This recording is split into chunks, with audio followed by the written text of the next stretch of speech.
Good morning. Today I am presenting data-driven insights from World Cup player statistics that will inform our roster strategy for the 2026 campaign. This analysis will reveal surprising play patterns about age, position, and finishing quality that should reshape how we build our squad. Let me start with the bottom line. Age diversity wins championships. Our analysis shows that mixing youth energy with veteran experience is more effective than focusing on prime age players alone. We've identified three key findings. First, young players aged 18 to 23 and veterans over 32 contribute just as much as those in their supposed prime years. Second, certain defenders are emerging as unexpected offensive weapons. And third, clinical finishing, not just shot volume, separates elite teams from underperformers. The strategic impact is clear. We need to prioritize talent over age stereotypes, actively seek defenders who can contribute offensively, and make finishing quality our top training and recruitment priority. Let's dive into age analysis. Conventional wisdom says players peak between 24 and 27, but World Cup data tells a different story.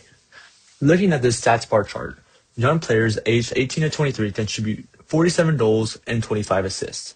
That's competitive with any age group. Veterans over 32 added 29 goals and 7 assists, providing experience still delivers results. The so-called prime age bracket of 24 to 27 actually contributed fewer goals than the 28 to 31 age group, with 42 goals compared to 52. The takeaway, we need to scout talent regardless of age. A talented 19-year-old or a savvy 34-year-old can make just as much impact as a 26-year-old in his theoretical prime. Let's eliminate age bias from our selection process. Now, here's something that's unexpected. Defenders are becoming goal-scoring threats. As you'd expect, forwards dominated with 115 goals, about 0.89 per player. Midfielders contributed with 35 goals and 33 assists, which is standard. But look at defenders, 20 goals and 38 assists. That's a remarkable assist total. And three defenders in particular emerged as consistent scoring threats during the tournament. Why does this matter? It gives us tactical flexibility. Having defenders who can push forward on set pieces or in late game scenarios adds an unpredictable element to our attack. When we scout and develop players, we should specifically look for players with offensive capabilities, not just defense solidity. This chart shows the difference between actual goals scored and expected goals based on shot quality. It reveals which teams have clinical finishers versus teams that waste chances. At the top, Netherlands outperformed expectations by 4.8 goals. Portugal was plus 3.9. England plus 3.1. These teams have players who consistently convert high-pressure opportunities. On the flip side, Germany underperformed by 4.3 goals. Brazil by 4.1. These are talented teams that failed to capitalize on their chances. This isn't just about tactics. It's also about player quality. Clinical finishing is partially coachable, but it's also an inherent skill. We need to prioritize recruiting players with proven conversion rates, and our training camp should emphasize high-pressure finishing scenarios. The margins at World Cup are razor thin, and finishing quality often determines who advances. Here's a more detailed breakdown of contributions by age group shown both in the sidebar and in the pie chart.